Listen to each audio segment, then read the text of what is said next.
আমাদের এক দফায় ওটা স্পষ্টভাবেই বলা ছিল যে আমরা রাষ্ট্রের কাঠামোগত সংস্কার চাই, আমরা ফ্যাসিবাদী ব্যবস্থার বিলোপ চেয়েছি, আমরা শুধু শেখ হাসিনার পতন চাই নাই। কিন্তু সেই ব্যবস্থার বিলোপ হয় নাই, সেই ব্যবস্থার উপরে শেখ হাসিনার সিটে এখন তারেক রহমান বসে গেছে।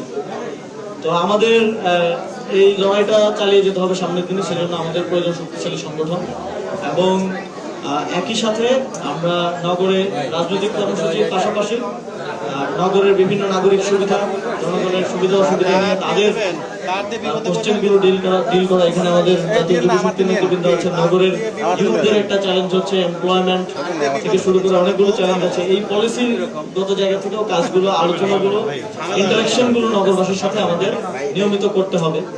কারণ আমি প্রথমে বলেছি, আমরা জাস্ট কোয়ান্টিটিতে সংগঠন করতে চাই না, আমরা একটা কোয়ালিটি সংগঠন তৈরি করতে চাই। আমরা মানুষের সমস্যা সমাধান করতে চাই, আমরা মানুষের জীবনের গুণগত মানে পরিবর্তন আনার মাধ্যমে আমাদের রাজনীতিকে গ্রো করতে চাই।